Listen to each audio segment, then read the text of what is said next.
I've fallen victim to one of the classic blunders. I ran out of space on my memory card.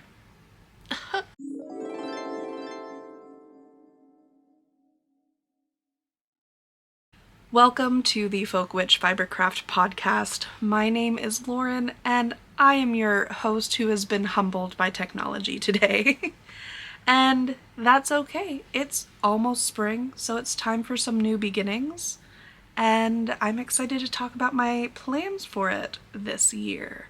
So, I hope you have something cozy to drink, and I'm gonna get started.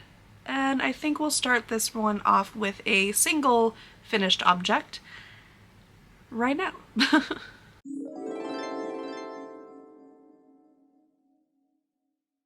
All right. So I have had a very important lesson over the last year, and that is on sizing.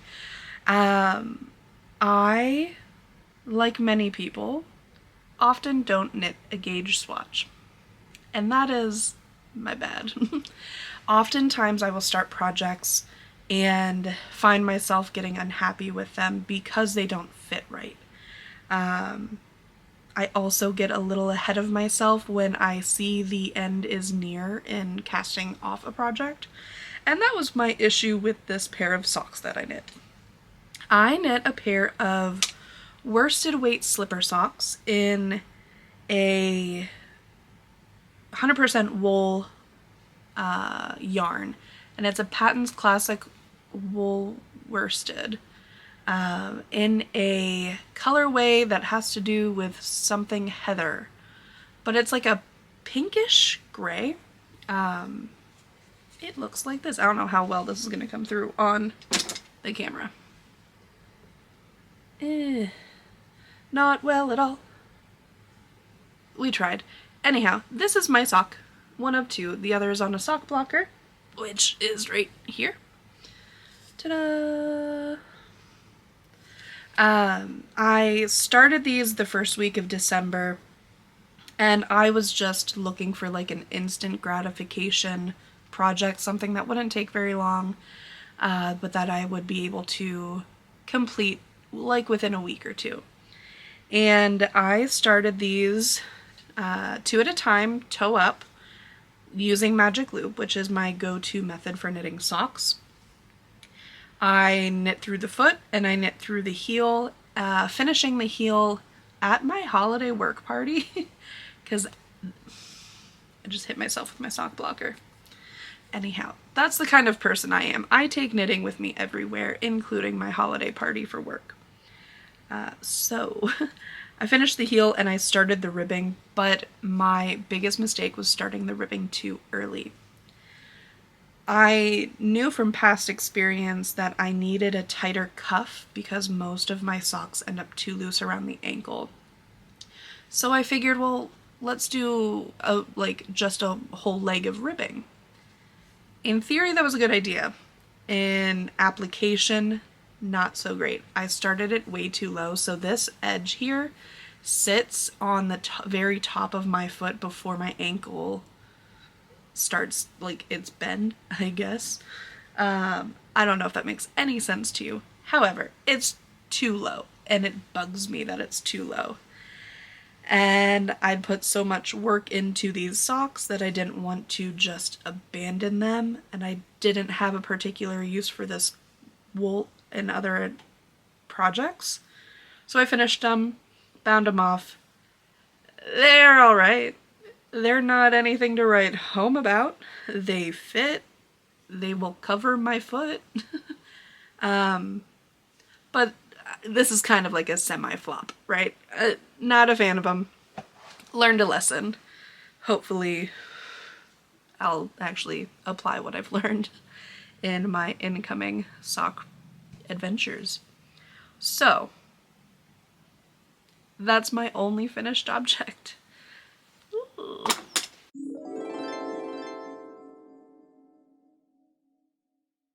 So since it's spring, I wanted a few projects to motivate me for warmer weather. And since I recently finished this cardigan, I wanted a couple of little side knitting gigs that I could work on. Because I am still working on my mom's sweater, her ranunculus is still on the needles. I'm making headway on it.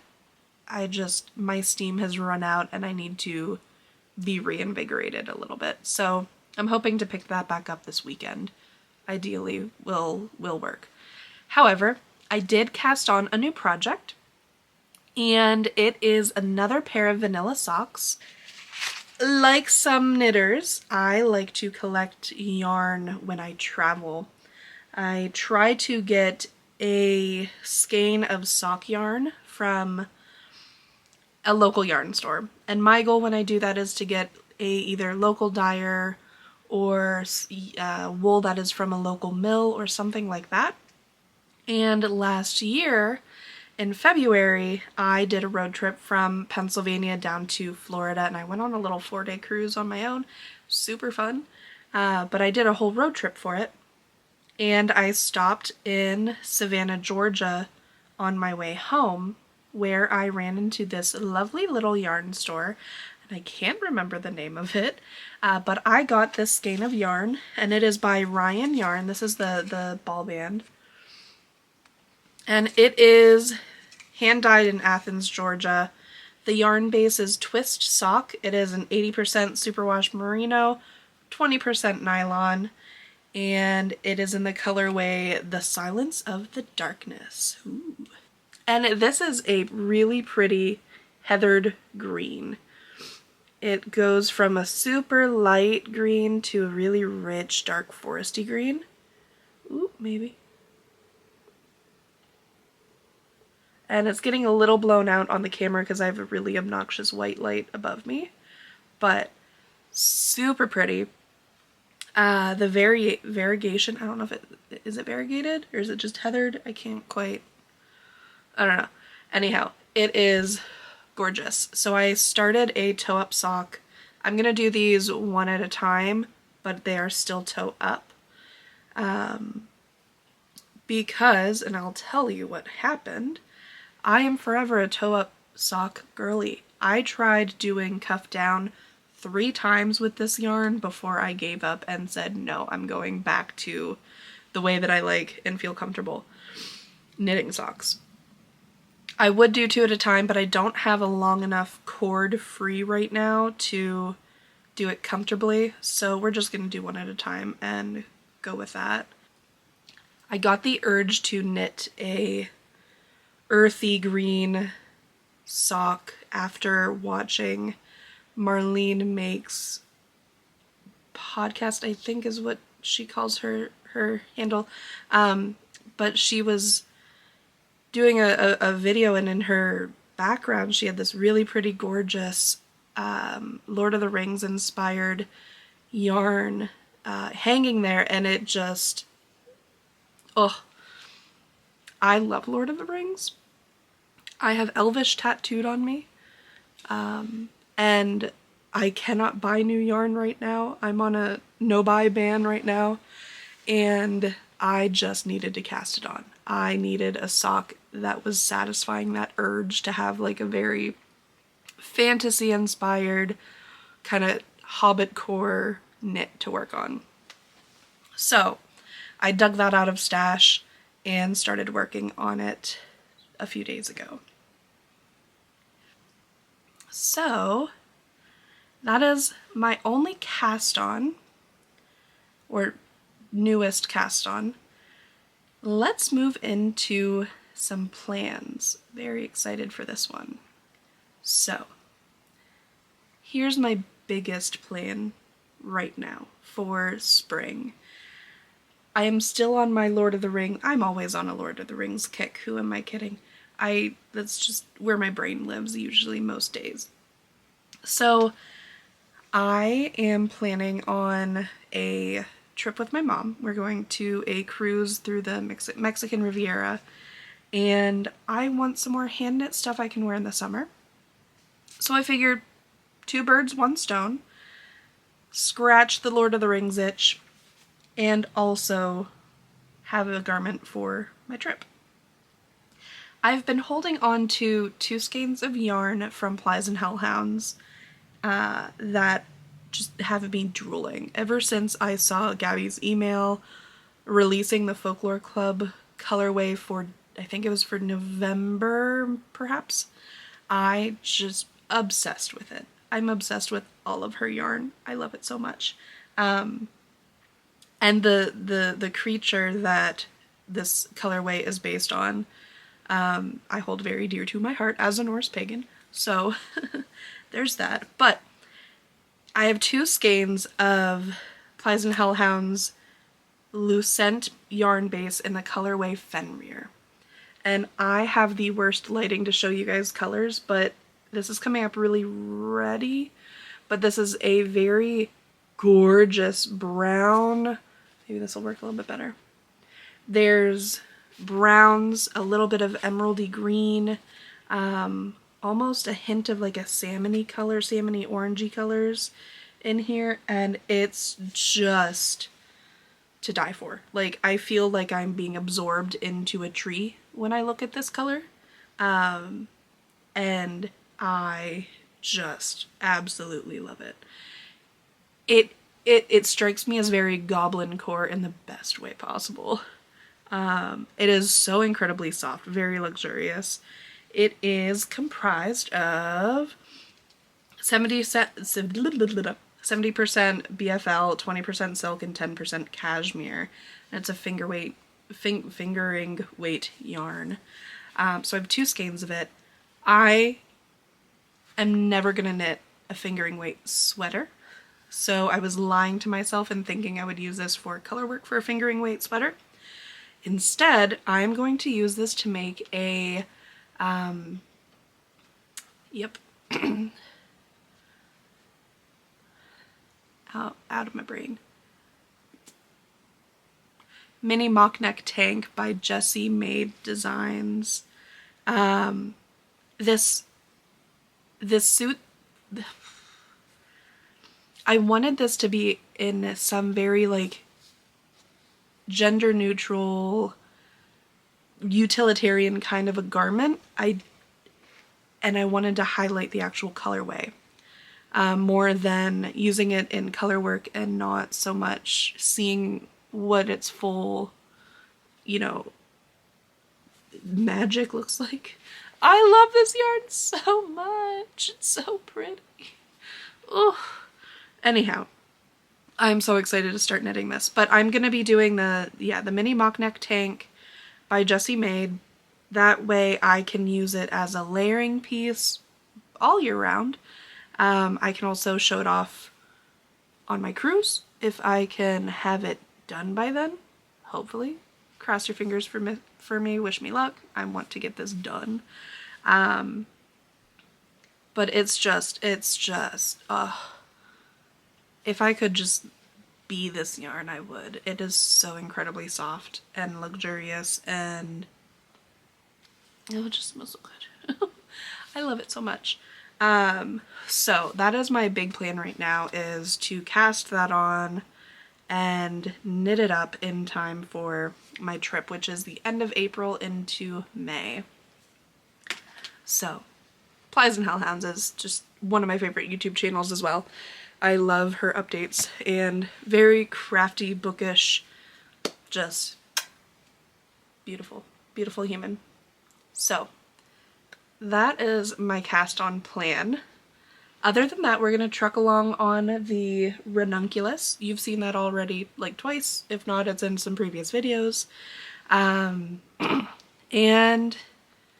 yeah, so that is about it for projects. I don't have any acquisitions. I haven't bought any yarn in forever. So let's get on to the main topic of this video today.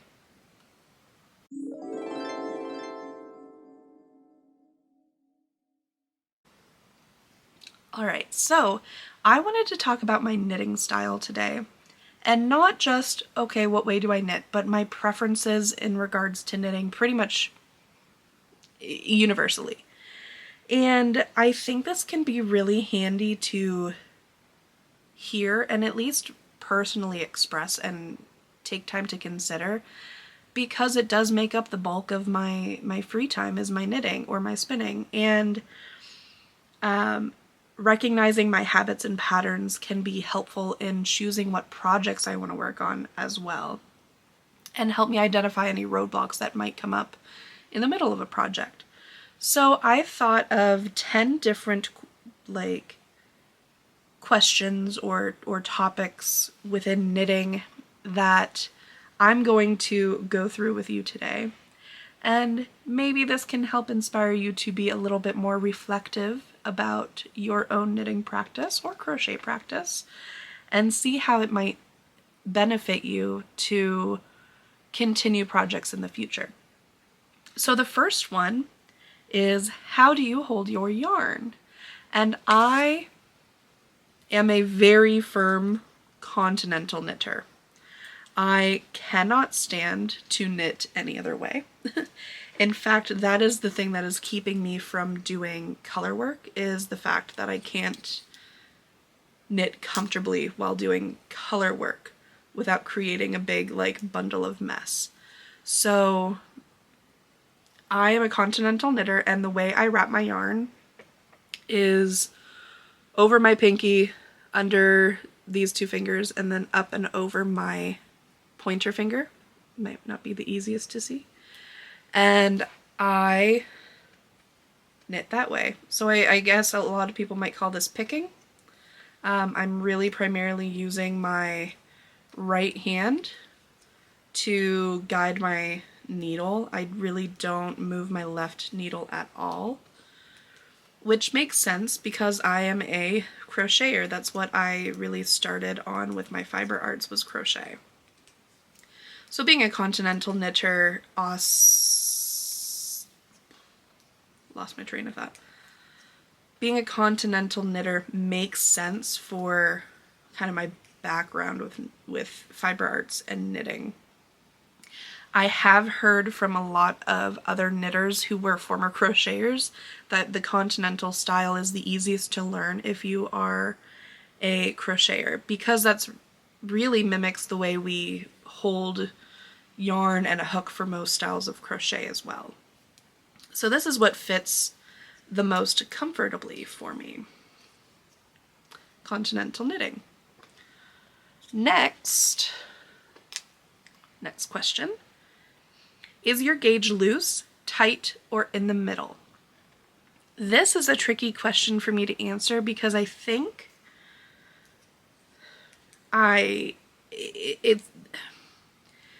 gauge is such a subjective thing. There are pattern designers who have a very tight gauge, pattern designers who have a very loose gauge, and trying to figure out what quote unquote is the normal or the average, I think is a bit of a misnomer.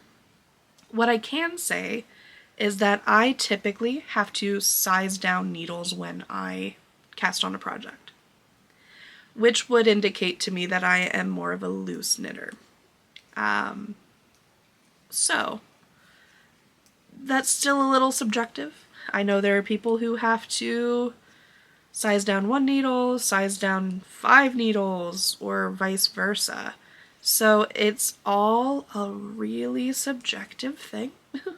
It has helped to document what I'm getting for gauge as I've been working on projects, is actually documenting my progress and how many needle sizes from the original recommended knitting needle size did I go. But all that matters, I think, is that you are knitting a garment that fits you well, that you like the fit of, and you like the fabric that results from how you're knitting. So the specific needle itself, it shouldn't matter. Use tools that work for you. Don't work around your tools, if that makes sense. If you need to go down or up a needle size, do it if it's going to give you a fabric you like. Next question is ball, cake, or skein. What do you like to knit with? Now, I know there's, I guess what you call your bundle of yarn can be controversial. I don't particularly know what this is called. I call it a skein. I don't care what you call it. But however this comes, I reference it as a skein. I also realize that this is a skein of yarn. Anyhow, when I say skein in this context, this is what I'm talking about, how like mass manufactured yarn comes at like Walmart or Michael's or whatnot. So I prefer, no matter what, to work from a cake. Cake being one of these guys where you can pull from the center. Because it's the most stable to me, I can just leave this next to me. It's not going to go rolling anywhere, and I don't have to fight at it to get yarn to come up for me. Using a ball, I think I have runaway balls that run all the way out the door sometimes, so it's just annoying to work off of a ball. However, I do prefer to work off of a ball over a skein like this. But my top favorite way to contain my yarn is using a cake, like I showed you. I don't understand why the knitting community gets so up in arms over what we call our bundle of yarn. It is yarn. It's a doobly-doo of yarn, a bundle of yarn, a hodgepodge of yarn. Pick one. Number 4, straight or circular needles. I prefer circular needles. I have very specific, like, tendencies. Neurodivergent, right? Neurospicy. Using straight needles like this makes me so mad. I sit like a goblin 24/7, so if I cannot sit and comfortably knit with like my legs up near my shoulders or in weird positions, I will be so infuriated. So long needles tend to be in my way whenever I'm knitting. That's why I prefer circular needles, because not only are the needles themselves a lot more manageable, like they are just usually, as if anything, no taller than my hand. They're not getting caught on different places, and I can knit in like a close quarter situation very easily. And it's just way more convenient than, I think, having so many stitches on a pair of straight needles and then having to do paneling and all that kind of stuff. I love a circular project. It works up so much easier. Next question is wooden, metal, or plastic needles, or some other, type of material. I prefer a metal needle. I learned on metal needles. I have a Chowgu set, and I prefer how easy it is to slide stitches across the metal needles than using wooden needles. I do own a wooden set from Lika, and I have some of the clover needles as well. I just ninja caught my phone from my bed. I'm proud of myself. And the bamboo needles are handy when you're working with a really slippery fabric, but most of what I knit is better done on metal needles, for myself at least. Let's see, next question, number 6. DPNs, magic loop, or 9-inch circulars for knitting socks. Or sleeves, I guess. I am a magic loop girly. DPNs still baffle me. I have tried knitting with them, but there's too much going on for me to use DPNs. I've tried short DPNs, I've tried long DPNs, I just can't stand it. It's too much chaos. I'm chaotic enough. I don't need any more chaos when I'm knitting. And 9-inch circulars are just too painful for my hands to work with. I've broken my fingers so many times when I was in high school. I was in color guard, so if I didn't go a season without breaking my bone of some kind, it was a miracle. 9-inch circulars just are so uncomfortable. It's too tight of a radius for me to work. which is also part of the reason why I don't knit in any other style. I don't have the best like motor function of my fingers, so trying to flick yarn in whatever way doesn't work easily for me. That's why I pick my stitches. Next question is 2 at a time, 1 at a time, or congruent method when you are knitting socks. Let's see. I prefer 2 at a time. However, I'm giving 1 at a time a try now. I don't think I would have the patience to do them congruently, so 2 at a time is my favorite. However, I'll do a 1 at a time sock as well. Number 8 is top down or bottom up when selecting a garment. I love a top down project. It is easier for me to try on and judge if it is going to fit well. And I would rather get down to my bust and realize I have to do more increases than knit for a few inches and realize that it's too wide completely and have to rip it out. So definitely a top-down kind of a person. Makes it more sensical for my brain. Number 9 is your purl method. This is a fun one because I do not purl in a normal way. I purl in 2 different ways. I either use a Norwegian purl if I'm doing ribbing or something back and forth. But if I am knitting in the round and I have to go back and forth, I actually do, I don't know if it's called a twisted purl or what. But I purl backwards is what it is. So instead of when I'm holding my yarn, instead of going up and around my needle to purl, I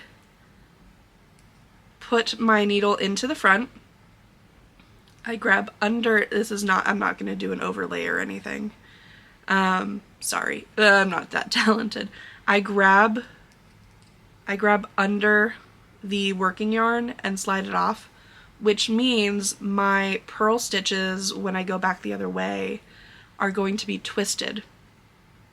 So then I'm knitting the right side of a garment, like a stockinette garment, through the back loop. And that has sped up my knitting process so much. I don't have the motor function to purl the other way. That's why I can do a Norwegian purl pretty easily. I have hiccups now. I can't win. Oh my gosh.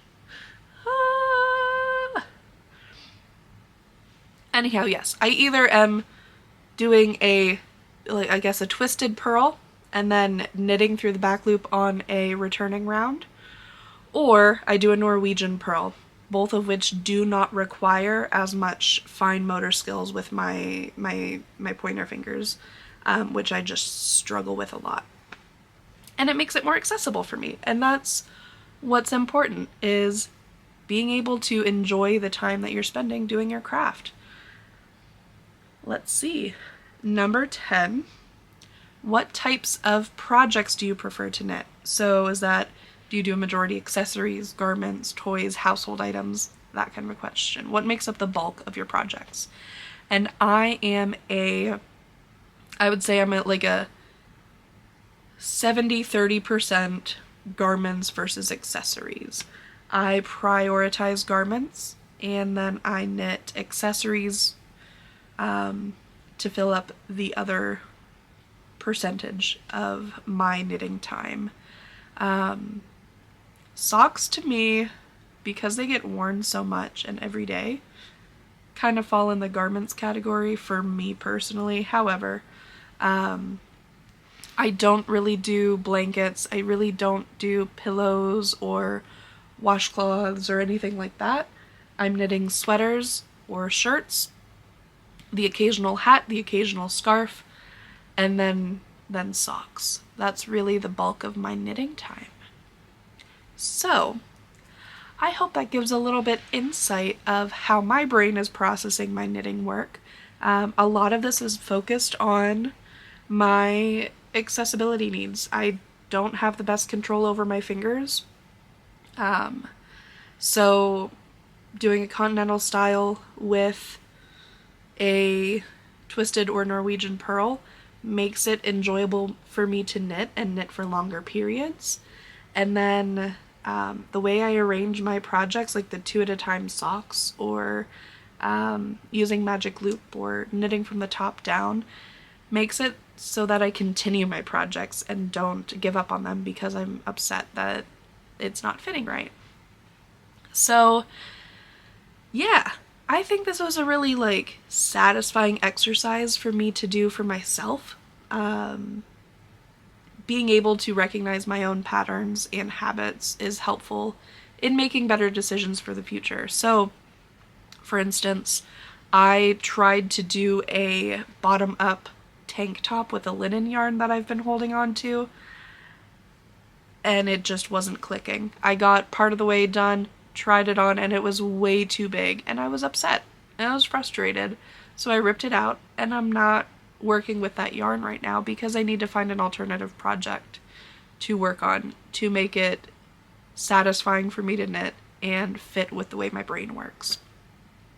So, let me know down below what one of your knitting habits are that kind of make a difference in how you address your projects. I would love to know. That, I think, is about it for today. I hope you enjoyed this video. I would love to hear from you, so please drop me a comment down below. And I think I'm gonna go cast on a new project. That's about it. I'm tired. That's what I am. Anyhow, the wheel continues to turn, and I will see you on the next round.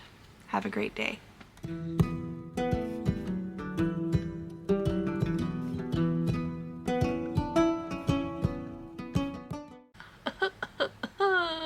Never start a land war in Asia, but also check your memory cards.